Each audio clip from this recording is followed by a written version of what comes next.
Welcome to கதை திரட்டு audio books. இந்த வீடியோவில் நம்ம என்ன கதை கேட்க போகிறோம்னா, இள நெஞ்சே வா கதையின் முதல் பகுதி. வாங்க கதைக்குள்ள போகலாம். நள்ளிரவு நேரம். இனம் புரியாத பூச்சி வகைகளின் சத்தம் இரவின் நிசப்தத்தை கிழித்து கொண்டிருக்க, சம்யுக்தா அந்த வயல்வெளியில் தனியாய் நடந்து கொண்டிருந்தாள். இன்னும் கொஞ்ச தூரம் நடந்தால் சோள கொல்லை வந்துவிடும். மனம் அவளுக்கு ஆறுதல் சொல்ல, இதயமோ பயத்தில் காயத்ரி மந்திரத்தை ஜெபித்து கொண்டிருந்தது. எல்லாம் அவனால. சம்யு தன் ஆத்திரத்தை எல்லாம் வழியில் கிடைத்த இலை செடி கொடிகளிடம் காட்டி அவற்றை பேய்த்து போட்டுக்கொண்டே முன்னேறினாள். இதோ சோளக்கொல்லை.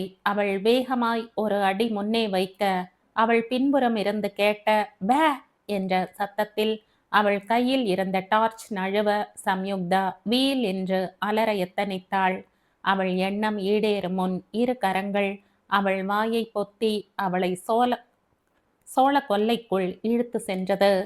அங்கே இருந்த காவல் காக்கும் குடிலில் அவளை தள்ளிய அந்த முகமூடி உருவம் கதவையும் சாத்தி தாளிட சம்யுக்தா பயத்தில் உறைந்து போனாள். அவள் வெறித்த பார்வை அந்த உருவத்தை பார்க்க, அந்த உருவம் தான் அணிந்திருந்த முகமூடியை கழட்ட, பயத்தில் வெளிரியிருந்த சம்யுவின் முகம் கோபத்தில் சிவந்தது. அடச்சை, ஸ்கெலட்டல் நீதானா? தேவாங்கு, எதுக்குடா இப்படி பண்ண? எவ்வளோ பயமா இருந்தது தெரியுமா? சொல்லிவிட்டு சம்யு அவனை ஏளன பார்வை பார்க்க, சற்று நேரம் வாய்விட்டு சிரித்தவன், நான் தேவாங்கா? அத ஒரு மந்தி சொல்லக்கூடாது. ஏண்டி, என்னை வீட்டில் போட்டு கொடுத்ததுக்கு பனிஷ்மெண்டாத்தான் நான் உனக்கு இந்த மிட் நைட் வாக் சஜஸ்ட் பண்ணியிருந்தேன். நீ என்னடான்னா திரும்பவும் துள்ற? என்னை வீட்டில் போட்டு கொடுக்கவா? அவன் தன் செல்போனை எடுத்து முன்னும் பின்னும் ஆட்ட, சம்யு தன் வாயை மூடிக்கொண்டு அமைதியானாள். அது அந்த பயம் இருக்கட்டும். ஏண்டி, 10வது படிக்கிறப்பவே இவ்வளோ தில்லாலங்கடி வேலை பார்க்குறையே, நீ எல்லாம் இன்னும் என்ன மாதிரி காலேஜ் எல்லாம் போனா என்ன பண்ணுவ என அவளை பார்த்து கேட்க, இந்த முறை அவள் பொறுமை பறந்தது. உன்ன மாதிரி வீட்டில் குரூப் ஸ்டடின்னு போய் சொல்லிட்டு ரூமுக்குள்ள ஃப்ரெண்ட்ஸ் கூட பீர் அடிக்க மாட்டேன், போதுமா?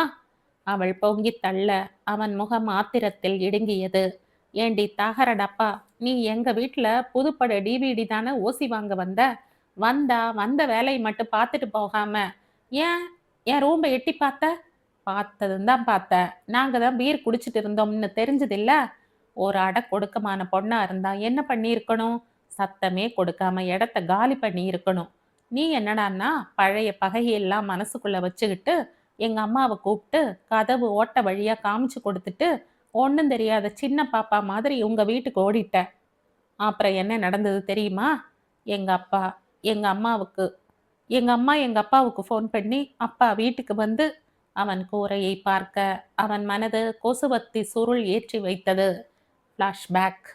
ஐயோ அப்பா, வேண்டாம்ப்பா, வலிக்குதுப்பா, அப்பா இனி பண்ண மாட்டேன்ப்பா, அம்மா சொல்லுமா. அவன் வெறும் ஜட்டியோடு மொட்டை மாடியில் அங்கும் இங்கும் அலறிக் கொண்டு ஓட, பிளடி ராஸ்கல், காலேஜ் போய் 3 மாசம் கூட ஆகல, அதுக்குள்ள பீர் அடிக்கிற அளவுக்கு ஐயா பெரிய மனுஷன் ஆயாச்சா? உன்னை எல்லாம் துணியே இல்லாம ஓட விட்டு அடிக்கணும்டா. உங்க அம்மா இருக்காளேன்னு பாக்குறேன் என சொல்லிக்கொண்டே பெல்ட்டால் விளாச, கொஞ்ச நேரம் அவனை தண்டிக்க விட்ட அவன் தாய் ரஞ்சனி, போதும் விடுங்க, வளர்ந்த பையன் இப்படியா அடிக்கிறது? இனி குடிக்காதடான்னு சொன்னா கேட்க போறான். சமாதானப்படுத்துவது போல் சொல்லி அழைத்து சென்றாலும், இனி குடிச்சா உன் கதி அதோ கதிதான் என்ற மறைமுக எச்சரிக்கை அதில் தொனிப்பதை உணர்ந்த அழகர், நல்ல அம்மாமா நீ, காப்பாத்த சொன்னா அடுத்த பிளானா போட்டு கொடுக்கற. உனக்கு அப்பா எவ்வளவோ தேவல என்ற மனதில் நினைத்து கொண்டாலும் அதை வெளியே சொல்லாமல் தேங்க்ஸ்மா என தாயை பிடித்து கொண்டே அறைக்கு ஓடினான். அப்புறம் என்னடா ஆச்சு? தன் முன் ஆவல் மின்ன கேட்ட குரலில் அழகர் நடப்பிற்கு திரும்பினான். ஒன்றும் ஆகலையே, டேடி இனி குடிக்க கூடாதுன்னு அட்வைஸ் பண்ணி விட்டுட்டாரு என கெத்தாக பதில் அளிக்க, உன்னை எனக்கு தெரியாதா என்பதை போல் அவனை பார்த்தவள், ஜட்டியோட மொட்டை மாடியில உன்னை ஓட ஓட விரட்டி அடிச்சாராமே உங்க அப்பா. நம்பிக்கையான இடத்துல இருந்து தகவல் கிடைச்சது. அவள் தன் கைகளை தேய்த்து கொண்டே கேட்க, அவளை முறைத்த அழகர், அதான் தெரியுதில்ல, அப்புறம் என்ன நோய் நோயின்னு கேள்வி கேட்டுட்டு இருக்க? நானாவது பரவாயில்ல, ஆம்பளை, அடி வாங்குறதும் கொடுக்கறதும் சகஜம்.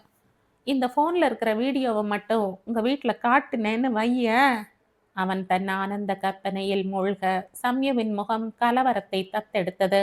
அழகர், ப்ளீஸ் ப்ளீஸ், அப்படி எதுவும் பண்ணிடாதடா. இனி உன்னை பத்தி எதுவும் உன் வீட்ல சொல்ல மாட்டேன்டா. அவ்வளோ ஏன், இனி உங்க வீடு இருக்கிற திசை பக்கமே திரும்ப மாட்டேன்டா.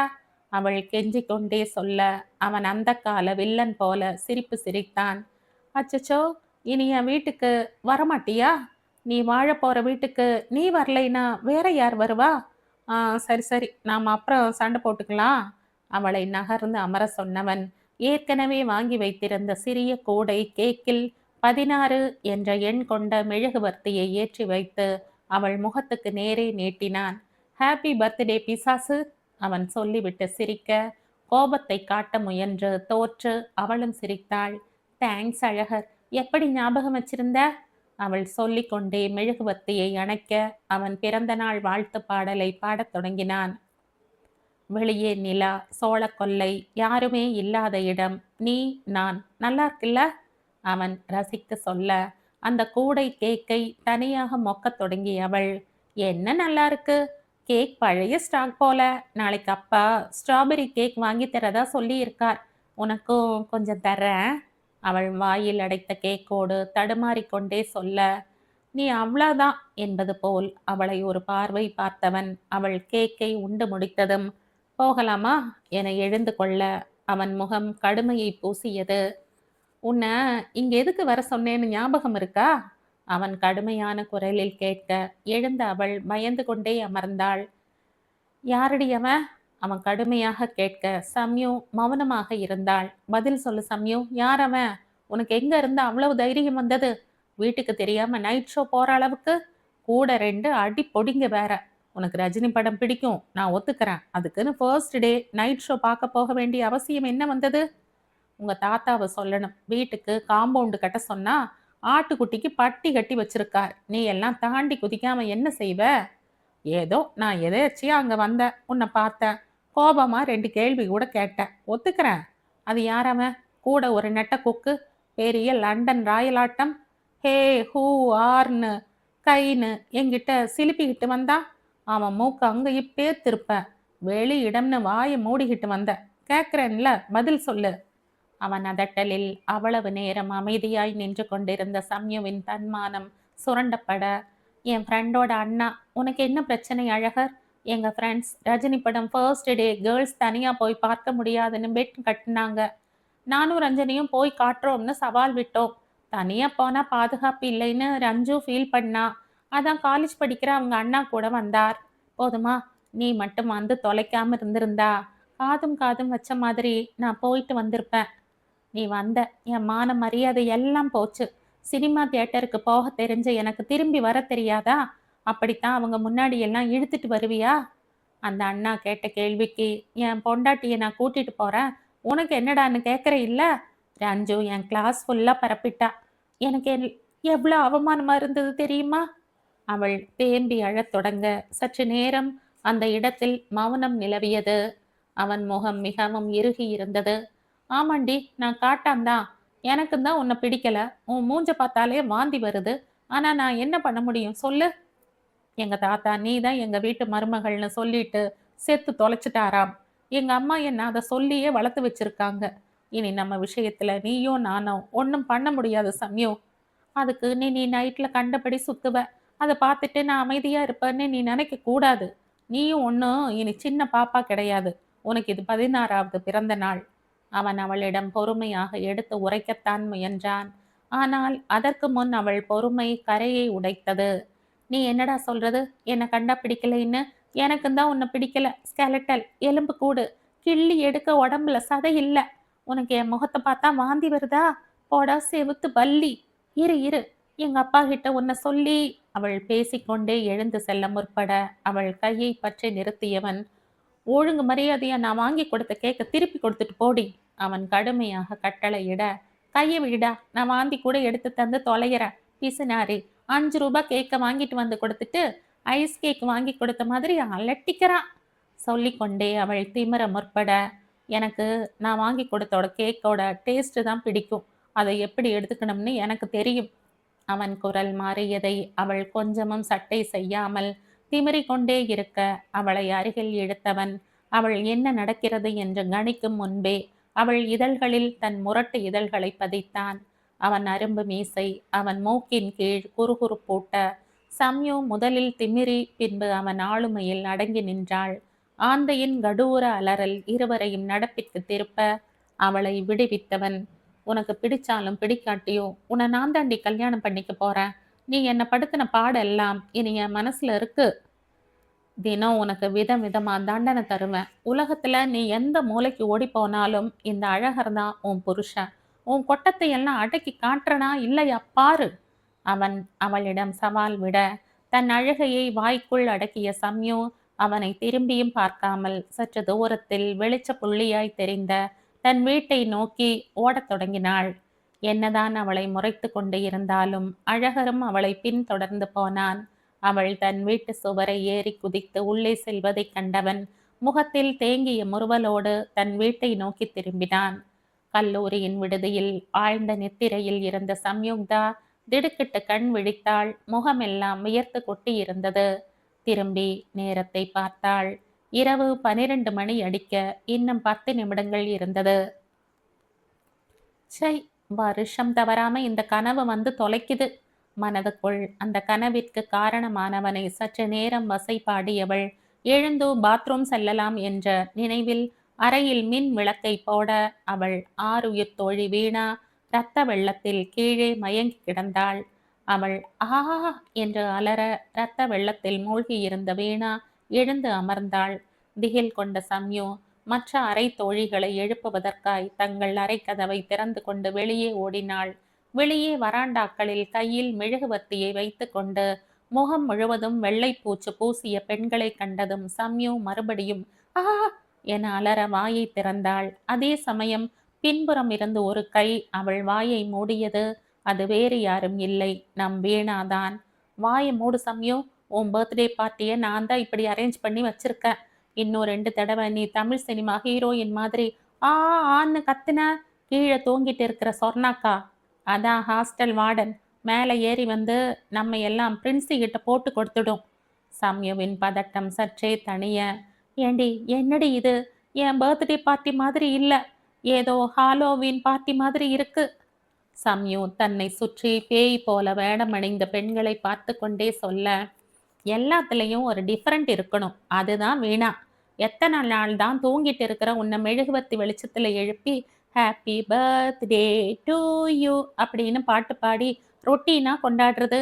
இது வீணா ஸ்டைல். இப்ப பாரு.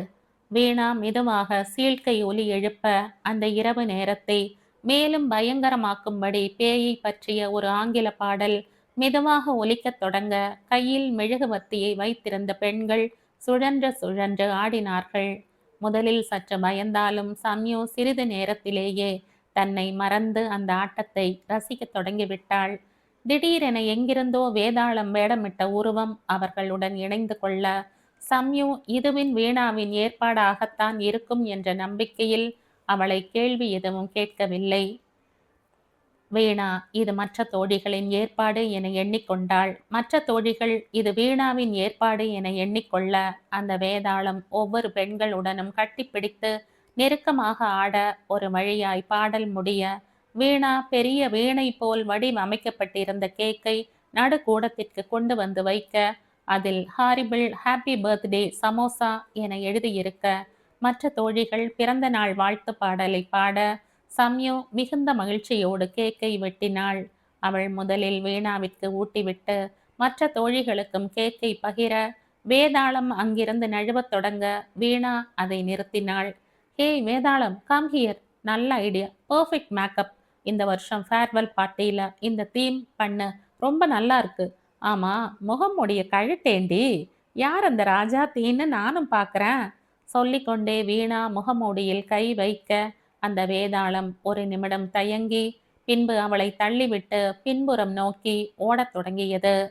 முதலில் திகைத்தாலும் மற்ற பெண்கள் விரைவாய் அதை விரட்டத் தொடங்க பின்புறம் எகிரி குதிக்க ஓடிய வேதாளம் அங்கும் பெண்கள் சுற்றி வளைத்ததால் முன்புறம் இருந்த படிகளின் வழியே ஓடத் தொடங்க, என்ன அப்பிருந்து மேலே ஒரே சத்தமா இருக்கு? விழிப்பு தட்டிய ஹாஸ்டல் வார்டன் பூர்ணிமா படிகளில் ஏறத் தொடங்க வேதாளம் நேரே அவர் மேல் முட்டி மோத இருவரும் படிகளில் உருட்டு புரள, நடுஜாமத்தில் பேய் வேடமணிந்த நபரை கண்ட அதிர்ச்சியில் பூர்ணிமா மயங்கி சரிய பெண்கள் அணி வெற்றிகரமாய் வேதாளத்தை முற்றுகையிட்டு அதன் முகமூடியை கைப்பற்றியது. அங்கே அசடு வழியும் புன்னகையோடு நின்று கொண்டிருந்த சரவணனை கண்டதும் பெண்கள் அணி, ஆட பாவி நீயா என்றும், வீணா பக்கி உன்கிட்ட என் பிளான சொன்னனே, என்னை பிஞ்சு செருப்பால நானே அடிச்சுக்கணும் என்ற மனதிலும், சம்யு கெட்டது குடி, வார்டன் முழிச்சா யார் யாருக்கு என்னென்ன காத்து கிடக்கோ என்ற மனதில் புலம்ப, அங்கே இருந்த பெண்களில் சிலர் செம்பில் நீரை கொண்டு வந்து வார்டன் முகத்தில் தெளிக்க, மயக்கம் தெளிந்த வார்டன் அனைவரையும் ஒரு அனல் கக்கும் பார்வை பார்த்துவிட்டு, go to your room right now. Tomorrow I will complain to the principal. Hey horror man, you are also in the list. First you get out from the girls hostel என்று அலற அனைவரும் அடுத்த நிமிடம் தங்கள் தங்கள் அறையில் இருந்தனர். வீணா சம்யுவிடம் புலம்பிக் கொண்டிருந்தாள். பாரு சமோசா, சம்யு பர்த்டேக்கு இந்த வருஷம் என்ன தீம்னு சரவண என்ன கேள்வியா கேட்டு குடைஞ்சுக்கிட்டே இருந்தான். போனா போகட்டும்னு சொல்லி தொலைச்சேன். இப்ப இவனால நாம எல்லாருமே மாட்டிக்கிட்டோம். ஸ்டூபிட். நாளைக்கு பிரின்சி வேற கிழின்னு கிழிச்சு நம்ம தோரணம் கட்ட போகுது. வீணா புலம்பிக் கொண்டே தன் முகத்தில் இருந்த சிவப்பு சாயத்தை அழித்து கொண்டிருக்க, எந்த வார்த்தை வீணாவை அமைதிப்படுத்துமோ சம்யு அந்த வார்த்தையை சொன்னாள். நம்ம காலேஜ் லைஃப் இன்னும் 3 மாசம்தான் வீணா. அவள் அந்த வார்த்தையை சொல்லி முடித்ததும் வீணா வார்த்தைகளை துறந்து மௌனியானாள். ஆனாலும் சரணுக்கு இவ்வளோ தைரியம் ஆகாது சமோசா. எல்லாரையும் கட்டி பிடிச்சு டான்ஸ் ஆடுறான். நாளைக்கு இருக்கு அவனுக்கு எல்லா கேர்ள்ஸ் கிட்டையும் பொறுக்கி. நீ சொன்னது மாதிரி நாம பார்க்காத பிரின்ஸியா? சரி தூங்கலாம் சமோசா, ரொம்ப லேட் ஆயிடுச்சு. நாளைக்கு வேற அர்ச்சனை ப்ளஸ் பனிஷ்மெண்ட் நமக்கு காத்து கிடக்கு. காலையில் சீக்கிரம் கேன்டீன் போய் நல்லா சாப்பிட்டுட்டு போகணும். குட் நைட் சொல்லிவிட்டு அவள் தன் படுக்கையில் ஏறி துயலத் தொடங்க, அவளை சமாதானப்படுத்தியவளின் உள்ளம் தற்சமயம் உலைக்களமானது. இன்னும் 3 மாதம். அதன் பிறகு எங்கும் சென்று ஒளிய முடியாது. யாரும் அனுமதிக்கவும் மாட்டார்கள். மீண்டும் அவன் முகத்தை பார்த்தே ஆக வேண்டும். எலும்புக்கூடு இப்பொழுது எப்படி இருக்கும்? அவள் கற்பனை தன் சிறகை விரிக்க கோபமாய் அதன் சிறகை பிடுங்கியவள். அவன் எப்படி இருந்தா எனக்கென்ன? அவனை தோற்கடிச்சே ஆகணும். அவன் மூஞ்சியில கரிய பூசியே ஆகணும். அவள் உள் மனது அவளுக்கு ஆணையிட சம்யுவும் தன் படுக்கையில் சாய்ந்து துயிலத் தொடங்கினாள். உலகத்துல எந்த மூலைக்கு நீ போனாலும் நான் தாண்டி உன் புருஷன். அழகரின் அகங்கார குரல் அவள் காதுகளில் எதிரொலிக்க அவள் தன் மனதிடம் கூறிக்கொண்டாள், உன்னை கண்டிப்பா ஜெயிப்ப அழகர். அந்த நினைப்போடு அவள் துயிலத் தொடங்க இவளை பார்த்து காதல் கைகொட்டி சிரித்து கொண்டிருந்தது. உன்னை நானும் என்னை நீயும் திட்டி தீர்த்து கொள்வதை அர்ச்சனை என மகிழ்ந்து போகிறோம். இப்படிக்கு காதல்.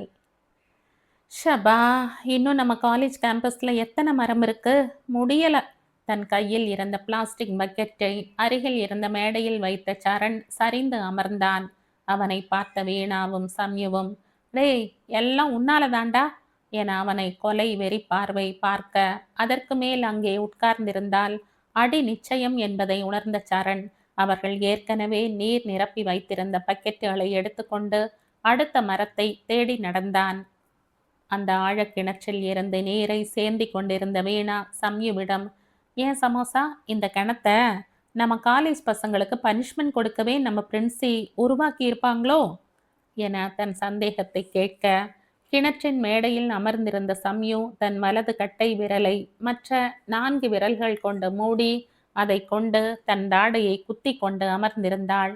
சம்யு அப்படி அமர்ந்திருந்தால் ஏதோ பலத்த சிந்தனையில் இருக்கிறாள் என்பதை கடந்த 7 வருட பழக்கத்தில் தெரிந்து வைத்திருந்த வீணா தண்ணீர் சேந்துவதை தற்காலிகமாக நிறுத்தி வைத்துவிட்டு அவள் அருகில் வந்து அவள் கைகளை தன் கைகளுக்குள் எடுத்துக்கொண்டு, ஆர் யூ ஆல்ரைட் சமோசா என கவலை தேங்கிய குரலில் கேட்க, சம்யு அவள் மோன நிலையில் இருந்து சற்றும் மாறாமல் இல்ல என்னும் விதமாய் தலையசைத்தாள். அருகில் இருந்த மரத்திற்கு நீரை ஊற்றிவிட்டு திரும்பி வந்த சரணும் அவள் அருகில் சென்று நின்று கொண்டு என்ன என்பதை போல வீணாவை பார்க்க, அவள் எனக்கு தெரியாது எனும் விதமாய் உதட்டை பிதுக்க, மரத்துக்கு தண்ணி ஊத்த சொன்னா இங்க கிணற்றடி மாநாடு நடக்குது போல தங்கள் பின்புறம் கேட்ட கடுமை குரலில் மூவரும் துள்ளி குதித்து திரும்பினர். அவர்களின் பின்னே அவர்களின் முதல்வர் திருமதி அம்சா நீலகண்டன் நிற்கவும், வீணாவும் சம்யுவும் மீண்டும் நீரை சேந்தத் தொடங்க, சரண், இந்த அம்மா இன்டர்னல் மார்க்ல கைவிடிச்சிட போகுது என்ற பயத்தோடு கையில் இரண்டு இரண்டு பக்கெட்டுகளாய் சுமந்து சென்று தண்ணீர் ஊற்றத் தொடங்கினான். அவர்கள் மீண்டும் வேலை செய்வதை உறுதிப்படுத்தி கொண்ட பிரின்சி அருகில் இருந்த வாயில் காவலனை உள்ளே அழைத்து, இவங்க மறுபடி ஸ்கூட் அடிச்சா எனக்கு ரிப்போர்ட் பண்ணு என அவரை அங்கேயே நிற்க வைத்துவிட்டு அவர்களை நோக்கி ஒரு முறைப்பையும் செலுத்திவிட்டு மீண்டும் தன் பணியினை கவனிக்க செல்ல, மூவரும் கிட்டத்தட்ட 3 மணி நேரம் செலவழித்து அங்கே இருந்த அனைத்து மரங்களின் வேர்களுக்கும் நீர் பாய்ச்சி முடித்தனர். அவர்கள் மூவரும் வகுப்பிற்கு திரும்ப சம்யுவும் வீணாவும் சரணுக்கு தங்கள் தண்டனையை தனியாய் முடிவு செய்து கொண்டு வகுப்பு முடிந்ததும் தங்கள் விடுதிக்கு திரும்பினர். பெண்கள் அணியும் சுடிதாரை அணிந்திருந்த சரவணன் மற்ற பெண்களை பார்த்து, இது உங்களுக்கே நியாயமா, அடுக்குமா என பார்வையால் விடை தொடுக்க, அங்கே இருந்த சம்யுவும் வீணாவும், டேய், அங்க லுக்கு விட்டு ஒன்றும் ஆக போறதில்ல, நாங்க எல்லாரும் சேர்ந்துதான் உனக்கு இந்த பனிஷ்மெண்ட்டை செலக்ட் பண்ணி இருக்கோம் என கிண்டல் குரலில் இயம்ப, தன் முன் குவிந்திருந்த உடைகளை கண்ட சரண், வீணு என ராகம் பாட கூட்டத்தில் இருந்த ஒருத்தி, இதையெல்லாம் எங்களை ஆள் மாத்தி ஆள் கட்டி பிடிச்சு டான்ஸ் ஆடின பாரு, அப்ப யோசிச்சிருக்கணும். இப்ப எங்க துணியெல்லாம் துவைச்சு காய போடு, அப்பதான் உனக்கு புத்தி வரும் என முறைத்து கொண்டு சொல்ல, இன்னொருத்தி தான் பயன்படுத்தாத துணிகளையும் கொண்டு வந்து போட்டுவிட்டு, மிஸ்டர் வேதாளம், அப்படியே இதையும் துவைச்சிடுங்க என வயிற்றில் புளியை கரைக்க, பெண்கள் துணி துவைத்து கொள்ள தனியாய் அமைக்கப்பட்டிருந்த அந்த இடத்தில் போடப்பட்டிருந்த கல் மேடையில் அமர்ந்திருந்த சம்யுவும் வீணாவும் வாய்விட்டு சிரித்தனர். வீணா அவனை பார்த்து சிரித்து கொண்டே, டே, இதெல்லாம் உனக்கு தேவையா, இப்ப அனுபவி என சொல்லிவிட்டு எழுந்து நிற்க, தன் முன் சூழ்ந்து நின்ற பெண்களை பார்த்து ஒரு முறைப்பை செலுத்தியவன், இதற்கு மேல் தன்னால் ஒன்றும் செய்ய முடியாது என்று முடிவெடுத்தவன், வீணா தன்னை இங்கு இந்த கோலத்தில் வரவழைக்க சொன்ன பொய்யை எண்ணி பார்த்தான். இன்னைக்கு மாலா பர்த்டே சரண், நீ ஏதாவது கேர்ள்ஸ் ட்ரெஸ் போட்டுக்கிட்டு எங்க ஹாஸ்டலுக்கு வாடா. இன்னைக்கு மாலா டீம் ஆதிவாசிங்க தீம் சூஸ் பண்ணி இருக்காங்க. மேபி இலை தழை தான் ட்ரெஸ்ன்னு நினைக்கிறேன் என கொளுத்தி போட ஆர்வம் தாங்க முடியாத சரவணன் புது சுடிதாரை உடனே கடையில் சென்று வாங்கி அதை போட்டு கொண்டு வந்து அழகாய் பெண்கள் விரித்த வலையில் வசமாய் மாட்டிக்கொண்டான். அவன் முதல் துணியை நனைப்பதற்காய் கையில் எடுக்க, அதுவரை அமைதியாயிருந்த சம்யு அவன் அருகில் வந்து அவன் கரம் பற்றி அவனை தடுத்து நிறுத்தினாள். போதும் கேர்ள்ஸ், உங்க ட்ரெஸ் எல்லாம் எடுத்துட்டு போங்க என்று புன்னகையோடு சொல்ல, மற்ற பெண்கள், இன்னொரு வாட்டி இந்த பக்கம் வாடி, உன்னை டோபி ஆக்கிடுவோம், ஜாக்கிரத என மிரட்டிவிட்டு தங்கள் துணிகளை எடுத்து செல்ல, சரண் உப் என அதுவரை பிடித்து வைத்திருந்த தன் ஆசுவாச பெருமூச்சை வெளியிட்டான். அவன் தன் முன் இருந்த கல் மேடையில் அமர்ந்து கொள்ள, அவனின் இருபுறமும் தோழிகள் இருவரும் வந்து நின்றனர். இதற்கெல்லாம் நான் அடங்குவேனா என்பது போல் சரண் அடுத்து தன் கேள்வியை கேட்டான். சரி வீணை, நீ சொன்ன மாதிரி ஆதிவாசி பர்த்டே தீம் இன்னும் 3 மாசத்துல யாருக்காவது அரேஞ்ச் பண்ண என்று காலை ஆட்டிக்கொண்டே அசால்ட்டாக சொல்ல, தோழிகள் இருவரும் ஒரே சமயத்தில் அவன் முதுகுப்புறத்தில் மொத்தத் தொடங்கினர். கொஞ்ச நேரம் சமாளித்து பார்த்தவன் அடி தாங்க முடியாமல் எழுந்து ஓடத் தொடங்கினான். அவனை விரட்டி கொண்டிருந்த சம்யுவோ, இவனோட பெரிய தொல்லடி நமக்கு, மகனே ஒழுங்கா நில்லு, இன்னைக்கு எங்களை தண்ணி சேர்ந்த வச்சது போதாதுன்னு இன்னும் எத்தனை நாள் தண்ணி சேர்ந்து வைக்கிறதா பிளான், ஏய் வீண பிடிடி அவன என சொல்லிக்கொண்டே அவனை விரட்ட மூவர் மத்தியிலும் ஒரு மல் யுத்தமே மூளத் தொடங்கியது.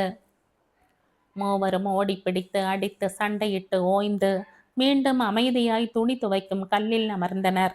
சரண் தன் அமைதி குரலில், உங்களை எல்லாம் ரொம்ப தொல்லை பண்றனா, நான் பண்றது எல்லாம் ரொம்ப தப்பில்லை என கேட்க, தன் இடுப்பில் இரு கைகளையும் வைத்து கொண்ட வீணா அவனை பார்த்து முறைத்து கொண்டே, உளராத சரண், உன்னோட மோட்டிவ் கிண்டல் கேலி மட்டும்தான்றது எங்களுக்கு நல்லாவே தெரியும்.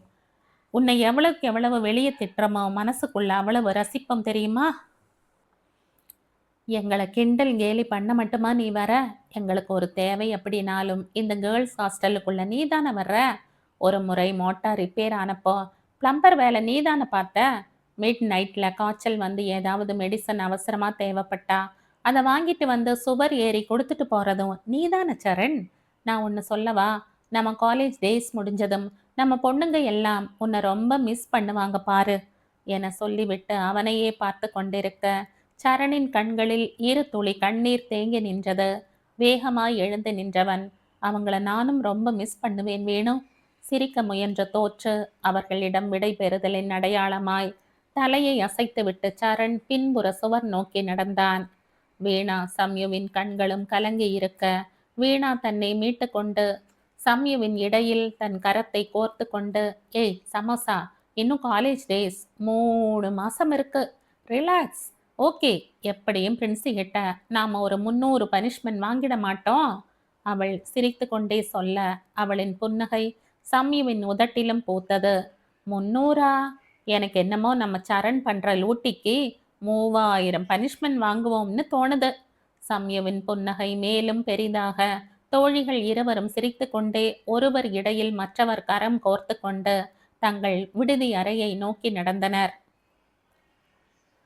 இடம் மெட்ரோ சிட்டி எனப்படும் பெங்களூர். பெங்களூர் மாநகரம் அன்று குளிரில் அல்லாமல் பயத்தில் உறைந்திருந்தது. பெங்களூரின் இதய பகுதியான மெஜஸ்டிக் ரயில் நிலையத்தில் அதிக பேரழிவை ஏற்படுத்தும் வெடிகுண்டுகள் கண்டறியப்பட்டதே அதற்கு மூல காரணம். அழிவை ஏற்படுத்தும் குண்டுகள் முன்கூட்டியே கண்டுபிடிக்கப்பட பயணிகள் 2 கிலோமீட்டர்களுக்கு முன்பாகவே தடுத்து நிறுத்தப்பட்டனர். இந்திய இராணுவத்தின் உபக்கிளையான பாதுகாப்பு மையத்தில் இருந்து 3 குழுக்கள் கொண்ட வெடிகுண்டை செயல் இழக்க வைத்து அப்புறப்படுத்தும் நிபுணர் குழு உடனடியாய் வரவழைக்கப்பட்டது. அங்கே பதட்டம் உச்சத்தில் இருந்தது. மீடியாக்கள் ஒரு புறம், பொதுமக்கள் ஒரு புறம் என்ன நடக்கப் போகிறதோ என்ற பரபரப்புடன் காத்திருக்க, வெடிகுண்டை செயலிழக்க வைப்பதற்கென இந்திய இராணுவத்தால் பலகட்ட பயிற்சிகளும் வெளிநாட்டு வகுப்புகளுக்கும் சென்று தேர்ச்சி அடைந்த அர்ஜூன் முழு கவச பாதுகாப்போடு அந்த வெடிகுண்டை நோக்கி முன்னேறி கொண்டிருந்தான். முதலில் அது என்ன வகையான வெடிகுண்டு என்பதை கண்டறிந்த அர்ஜூன் தன் குழுவிடம் தேவைப்படும் உபகரணங்களை சங்கேதமாக தெரிவிக்க அவன் குழு அவனுடன் இணைந்து பணியாற்ற ஒரு கட்டத்துக்கு மேல் சூழ்ந்து கொண்டிருந்த அனைவரையும் தள்ளி நிறுத்தியவன் இறுதி இணைப்பை துண்டிக்க ஆயத்தமானான். அனைவரின் இதய துடிப்பும் தாறுமாறாக எகிர அர்ஜூன் ஒரு நொடி தயங்கி அடுத்த நொடி திடமாக கடைசி இணைப்பை துண்டிக்க வெடிகுண்டு ஓசையற்ற அமைதியானது. சூழ்ந்திருந்த இராணுவ வீரர்கள் தங்கள் மகிழ்ச்சியை வெளிப்படுத்த ஹேய் என்ற ஆரவாரத்தோடு அர்ஜுனை நோக்கி ஓட, மீடியாக்கள் அவர்களின் ஆரவார புன்னகையோடு அர்ஜுனை அவன் கவச உடையோடு படம் பிடிக்க பெங்களூர் மக்களின் பதட்டம் தணிந்து சூழல் இதமானது. தன் சக குழுவினரோடு நடந்து வந்த அர்ஜூன் மீடியா மக்கள் அவனை சூழ்ந்து கொள்ளவும் தன் முகமூடியை கழட்டியபடியே, நோ போட்டோஸ் ப்ளீஸ், இது எங்கள் டீம் அச்சீவ்மெண்ட் என ஆரம்பித்து வெடிகுண்டின் வகை, நிகர எடை, ஒருவேளை வெடித்திருந்தால் அது ஏற்படுத்தக்கூடிய விளைவுகள் என அனைத்தையும் பொறுமையாக விளக்கியவன் அவன் சக தோழன் தீபக். வாக்கி டாக்கியில் பேசியபடி இவனை நெருங்கி சீப் கமாண்டோ இன் லைன் என தெரிவிக்க பத்திரிகை மற்றும் மீடியா மக்களிடம் மன்னிப்பு வேண்டியவன் எஸ் சார் என அந்த அழைப்புக்கு பதில் அளித்தபடி கம்பீரமாக நடந்து சென்றான். பத்திரிகைகள் அப்பொழுதுதான் வந்து இறங்கிய இராணுவ மந்திரியை கண்டதும் தங்கள் அடுத்த கேள்வி கணைகளை அவரை நோக்கி தொடுக்க அவரை மொய்க்க தொடங்கினர். பாம் ஸ்குவாட் படையின் சீஃப் கமாண்டோ பல்பேந்தர் சிங் இவனிடம், good job Arjun, we are proud of you man என பாராட்டு தெரிவிக்க இயல்பாக அதை ஏற்றுக்கொண்டவன். மேலும் அவர் அவனிடம் கேட்ட சில கேள்விகளுக்கு விளக்கமாய் பதில் அளித்துவிட்டு தன் சகாக்களோடு தங்கள் இருப்பிடமான இராணுவ குடியிருப்புக்கு திரும்பினான். அடுத்த நாள் பத்திரிகைகள் இவனை உண்மை நாயகன் என பாராட்டி தள்ளி இருக்க இவனுடன் பணி செய்பவனும் அர்ஜூனின் நெருங்கிய தோழனுமான தீபக், ச, எனக்கெல்லாம் இப்படி ஒரு சான்ஸ் கிடைக்கல, இல்லைன்னா அப்படியே ஸ்டைலா ஒரு போஸ் கொடுத்து பெங்களூர் ஃபிகர் எல்லாம் உஷார் பண்ணி இருப்பேன். ஏண்டா ஒரு போட்டோ போஸ் கொடுக்க ரொம்ப தான் அலட்டிக்கிற என அவனிடம் அழுத்து கொள்ள நண்பனிடம் ஒரு நிதான புன்னகையை செலுத்தியவன், ஏதோ பாம் டிப்யூஸ் ஆச்சு, நாம திரும்பி வந்தோம், சரி சப்போஸ் பிளாஸ்ட் ஆகி இருந்தா எல்லாரும் மூச்சு கொட்டிட்டு அவங்க வேலையை பார்க்க போயிருப்பாங்க, தெரியுமில்ல. We are soldiers Deepak, not film stars. எந்த சூழ்நிலையிலையும் நிதானமா பொறுமையா இருக்கணும். உன் மனசாட்சியை தொட்டு சொல்லு தீபக், நம்ம விட அதிபயங்கர ஆபத்தான ஃபீல்ட் அண்ட் சரவுண்டிங்ல இருக்கிற சோல்ஜர்ஸ் பத்தி நமக்கு தெரியும். அவங்க இழப்புக்கும் தியாகத்துக்கும் முன்னாடி நம்மோட இந்த வேலை கால் தூசுக்கு சமம். அப்படி இருக்கும்போது நாமே விட்டிருந்தால் அர்ஜுன் இன்னும் என்னென்ன சொல்லி இருப்பானோ. அதற்குள் தீபக் தன் இரு கைகளையும் மேலே தூக்கி, போதும் சாமி என கும்பிடு போட, அர்ஜுன் சிரித்து கொண்டே தன் சொற்பொழிவை நிறுத்தினான். தீபக்கை பார்த்து அர்ஜுன் புன்னகைத்து கொண்டே திரும்ப, அவன் செல்பேசி ஒலி எழுப்பி அவனை அழைத்தது. திரையில் ஒளிர்ந்த எண்களை கண்ட அர்ஜுன் முகத்தில் இருந்த புன்னகை மேலும் பெரிதாகியது. செல்போனை உயிர்ப்பித்து அவன் தன் காதில் வைத்தபடியே, சொல்லுங்கம்மா, எப்படி இருக்கீங்க? நேத்து நியூஸ் பார்த்து எவ்வளவு நேரம் பூஜை ரூம்ல உட்கார்ந்து கடவுளுக்கு மனு போட்டுட்டு இருந்தீங்க? அர்ஜுன் பேசிக்கொண்டே செல்ல, அவனை இடைமறித்து அவன் தாய் கூறிய செய்தியை கேட்டவனின் கண்கள் கோபத்தில் சிவந்தன. என்னம்மா விளையாடுறீங்களா? என்னாலெல்லாம் வர முடியாது. போறதுன்னா நீங்க எல்லாம் போயிட்டு வாங்கம்மா. அவன் மேற்கொண்டு ஏதோ பேசும் முன் அவன் தாய் அவனை இடைமறித்து மேலும் என்ன சொன்னாரோ. தன் அலைபேசியை துண்டித்தவன் அதை அருகில் இருந்த சோஃபாவில் வீசிவிட்டு தன் அறைக்கு சென்று அடைந்து கொண்டான். அர்ஜுன் கோபமாய் அறைக்குள் சென்று அடைந்து கொள்வதைக் கண்ட தீபக், ஐயோ, இவன் கோபத்துல மலை ஏறிட்டான் போல. இப்ப போய் இவனை சாப்பிட கூப்பிட்டா நமக்கும் டிஃபன் கட். சத்தம் போடாம ஜூட் விட்டுட வேண்டியதுதான். வரும்போது வேணும்னா அவனுக்கு பிடிச்ச மசால் தோசை பார்சல் வாங்கிட்டு வரலாம். மனதிற்குள் நினைத்து கொண்ட தீபக் ஓசை இல்லாமல் வெளிக்கதவை அடைத்துவிட்டு ஹோட்டலை நோக்கி நடையை கட்டினான். தன் அறையில் இருந்த படுக்கையில் சாய்ந்திருந்த அர்ஜுனின் முகம் சிந்தனையில் இருந்தது. சற்று முன்னால் தன் தாய் அலைபேசியில் தெரிவித்த விவரம் அவன் மூளையை வண்டை போல் குடைந்து கொண்டிருந்தது. எல்லாம் அவளால. தன் பற்களை கடித்து தன் ஆத்திரத்தை மட்டுப்படுத்தியவன் சற்று நேரம் பார்வையை விட்டத்தில் பதித்து சிந்தனையில் மூழ்கியிருந்தான். நீரின் அடியில் மூழ்கியிருந்த ஆர்க்கிமிடிஸிற்கு தத்துவம் கிடைத்தது போல் விட்டத்தில் பார்வையை பதித்து படுத்து கொண்டிருந்த அர்ஜுனுக்கு அவன் மனதிற்கு மிக மிக வேண்டிய எதிரியான அவளை பழிக்கு பழி வாங்க யோசனையை முதிர்த்து விட்டது. யுரேகா என துள்ளி எழுந்தவன், இருடி, உனக்கு வைக்கிற ஆப்பு. மேடம் பெரிய எலிசபெத் ராணி. இவளுக்கு சாமரஸ் வீச வருவேன்னு கற்பனையில இருப்பா. உன்னை நோகடிச்சு உன் வயிற்றுச்சல்ல 2 மினிட்ஸ் நூடுல்ஸ் கிண்டி சாப்பிடல. நான் அர்ஜுன் அழகர் சாமி இல்லடி. என்ன சொன்ன? இந்த எலும்பு கூட எவ கட்டிக்குவான்னு அடிக்கடி கேப்ப இல்ல. காட்டுறண்டி இந்த அழகர் சாமி யாருன்னு. துள்ளி எழுந்தவன் அவளை பழி வாங்க புது ஆயுதம் கிடைத்துவிட்ட தெம்புடன் இத்தனை நாட்களாய் பெங்களூரில் தங்க நேர்ந்தும் தப்பி தவறி கூட எட்டு எடுத்து வைக்காத தன் மாமா வாசுதேவன் வீட்டுக்கு கிளம்ப ஆயத்தமானான். அவன் கிளம்பிக் கொண்டு இருக்கையில் அவனுக்கு டிஃபன் பார்சலை வாங்கி கொண்டு தீபக் எதிர்பட அவன் கையில் இருந்த பார்சலை உண்டு முடித்தவன், டேய் கிளம்பு, வெளியே போயிட்டு வரலாம் என அழைக்க, தீபக் எங்கடா என அவனை குழப்பமாய் பார்க்க, அவனை மேற்கொண்டு எதுவும் கேள்வி கேட்க விடாமல் வெளியே தள்ளி கதவை பூட்டியவன் தன் அப்பாச்சி பைக்கை வாசலில் கொண்டு வந்து நிறுத்த, இனி இவனை கேள்வி கேட்டு ஒன்றும் ஆக போறதில்ல என்று உணர்ந்த தீபக் வேறு ஒன்றும் பேசாமல் அவன் பின்னால் ஏறி அமர்ந்தான். பைக்கை ஓட்டி கொண்டிருந்த அர்ஜுனின் மனம் ஆனந்தத்தில் இருந்தது. இவளைத்தான் நான் கல்யாணம் பண்ணிக்க போறேன்னு அர்ச்சனாவை அவன் முன்னாடி நிறுத்தி வச்சா அவன் மூஞ்சி எப்படி மாறும்? அவன் மனம் ஆனந்த கற்பனையில் கூத்தாட அவன் தனக்குத்தானே கூறிக்கொண்டான். நான் உன் எல்லைக்குள்ள வரும்போது இந்த வாட்டி உன்னை முழுசா ஜெயிச்சுட்டு தான் வெளியே வருவன் சம்யு.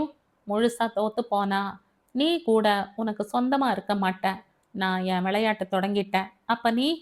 என்னமோ அவள் எதிரில் இருப்பதைப் போல அவன் மனதிற்குள் உரையாடி கொண்டே செல்ல, எதிரில் வந்த கார்காரன், கண்ணை மூடிட்டு வண்டி ஓட்டுறையா என இவனை கன்னடத்தில் திட்டிவிட்டு செல்ல, அர்ஜுன் அதையெல்லாம் உணரும் மனநிலையில் இல்லை. அவன் சிரித்து கொண்டே வண்டியை செலுத்தி கொண்டிருக்க அவனின் பின் இருக்கையில் இருந்த தீபக் அவனை பீதியோடு பார்த்து கொண்டிருந்தான். ஒருவேளை நம்ம ஃப்ரெண்டுக்கு யாராவது சூனியம் கீனியம் வச்சிருப்பாங்களோ என்று. அதே சமயம் அவனுக்கு சூனியம் வைக்கக்கூடிய திறமையுள்ள ஒருத்தி கோயம்புத்தூர் கல்லூரி விடுதியில் தன் வலது கையின் கட்டை விரலை மற்ற 4 விரல்களால் மூடி தாடையை குத்தி கொண்டு சிந்தனையில் ஆழ்ந்திருந்தாள். எப்படி அவனை தோற்கடிப்பது என. எனக்கு நீ யாரோ உனக்கு நான் யாரோ காதல் அலட்டி கொள்ளாமல் கணக்கு எழுதி கொண்டிருந்தது நம்மை வருங்கால காதலர்கள் என.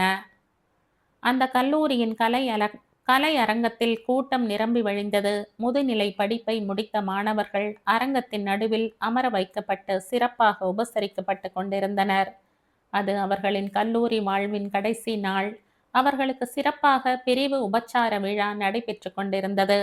அவர்களின் ஜூனியர் மாணவர்கள் பாட்டு, நடனம், மிமிக்ரி, நகைச்சுவை, நாடகம் என அரங்கத்தை கலக்கி கொண்டிருந்தனர். வீணா, சம்யு, சரண் மூவரும் ஒரே வரிசையில் அமர்ந்திருந்தனர். அவர்களுக்கு இறுதி தேர்வுகள் முடிந்து 1 வாரம் கடந்திருந்தது. அந்த 1 வாரமும் நண்பர்கள் ஒருவருக்கு ஒருவர் புகைப்படம் எடுத்துக்கொள்வதிலும், ஆட்டோகிராஃப் எனப்படும் நினைவு சின்னங்களை சேகரிப்பதிலும் பொழுதுகள் பறந்தோடிக் கொண்டிருந்தன. அந்த கல்லூரி வளாகத்தை ஒருவித சோக நிழல் சூழ்ந்திருந்தது.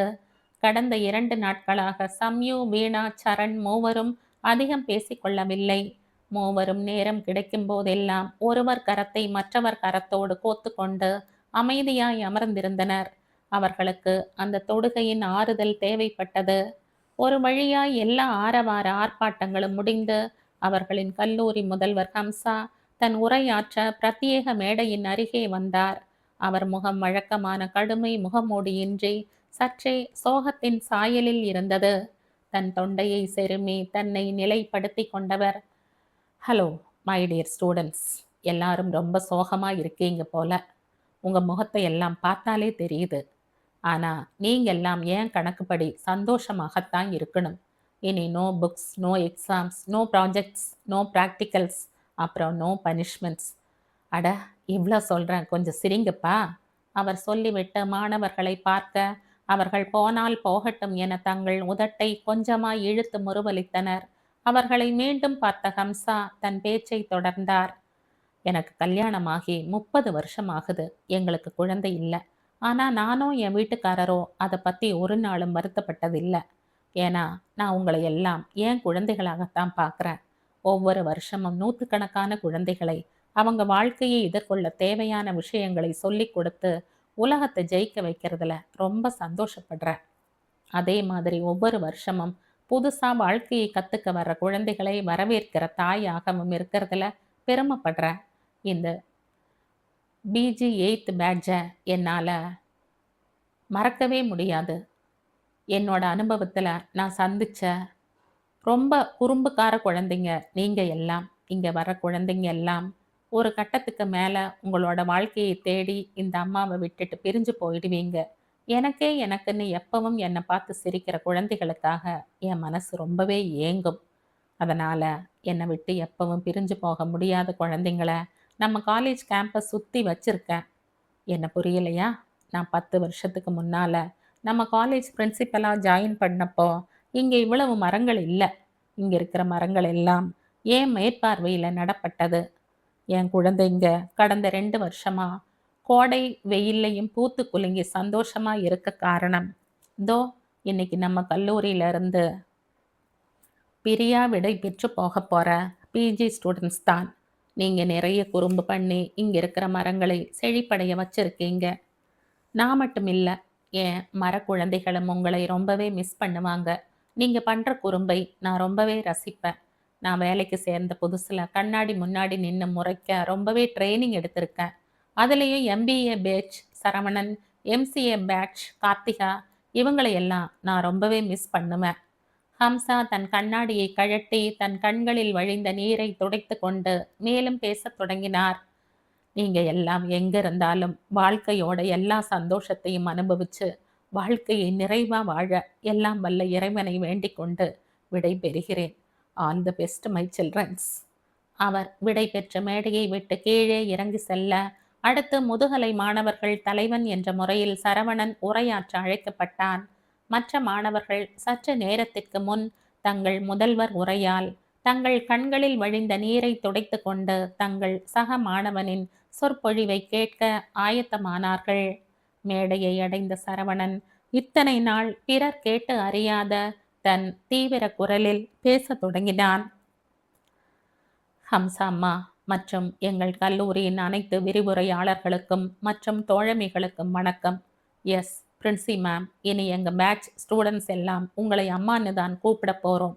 என்ன ஃப்ரெண்ட்ஸ் என அவன் மற்ற மாணவர்களை பார்த்து கேட்க, யா யா, எஸ், எஸ் என கூட்டம் தன் சம்மதத்தை தெரிவிக்க, தன் கட்டை விரலை வெற்றி என்பதாய் உயர்த்து காட்டியவன், அம்மா, நீங்க சொன்னீங்க, நாங்க உங்கள விட்டு நகர்ந்து போற குழந்தைகள்னு.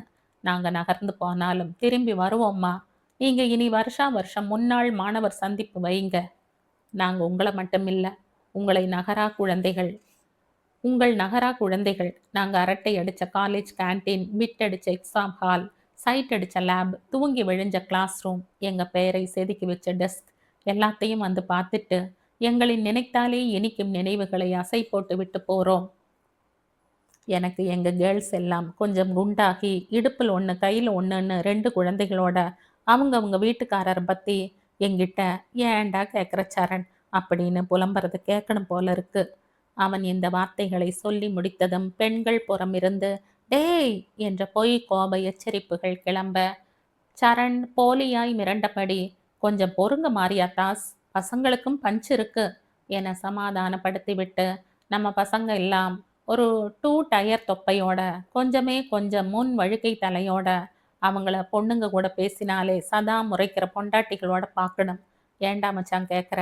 நைட் எத்தனை மணிக்கு போனாலும் டிராஃபிக் போலீஸ் மாதிரி வாயை ஊத சொல்லி டார்ச்சர் பண்றாடான்னு புலம்புறத கேட்கணும். சரண் சொல்லிவிட்டு நிறுத்த, மவனே வெளிய வா, டேய் ரகசியத்தை ஓப்பன் பண்ணாத என பலவித கலவை குரல்கள் அந்த அரங்கத்தை நிறைக்க, சரண் புன்னகைத்து கொண்டே, அப்பாடா, அழுது வடிஞ்ச எல்லார் முகத்திலையும் சிரிப்பு இருக்கு. இப்பதான் என் மனசுக்கு திருப்தியா இருக்கு. கொஞ்சம் சுட்ட புதுமொழியோட என் ஸ்பீச்சை முடிச்சுக்கிறேன். நட்புங்கிறது ஒரு மோதிரம் மாதிரியாம், தொடக்கமும் இல்லை முடிவும் இல்லையாம். அதனால நாம மறுபடி சந்திப்போம் அப்படிங்கிற அபார நம்பிக்கையோட நான் உங்ககிட்ட இருந்து கழண்டுக்கிறேன். உங்களை கலாய்க்க வாய்ப்பளித்த அனைவருக்கும் நன்றி. சரண் பேசிவிட்டு மேடையை விட்டு இறங்க, பல மாணவர்கள் அவனை சுற்றி வளைத்து கை குலுக்கவும், கட்டி அணைத்து தட்டி கொடுக்கவும் செய்ய, மாணவிகள் சூப்பர் சரண் என இருபுறமும் அவனை வாழ்த்தி கொண்டே வர, அந்த கூட்டத்தில் நீந்தி சரண் தன் இருப்பிடத்தில் வந்து அமர்ந்தான். அவனின் இருபுறமும் அமர்ந்திருந்த வீணாவும் சம்யுவும் கலக்கிட்ட டிஃபன் பாக்ஸ் என்று அவன் முதுகில் தட்டி கொடுக்க, சரண் ஒரு புன்னகையோடு அவர்கள் பாராட்டை ஏற்றுக்கொண்டான். ஒரு வழியாய் அந்த ஃபேர்வெல் பார்ட்டி எனப்படும் பிரிவு உபச்சார விழா நிறைவடைகையில் நேரம் மாலை 6 மணியை கடந்துவிட, மறுநாள் விடியலில் ஊருக்கு கிளம்ப வேண்டுமே என்ற கவலையில் விடுதியில் தங்கியிருந்த மாணவிகள் தங்கள் பொருட்களை எடுத்து வைத்து கொண்டிருந்தனர்.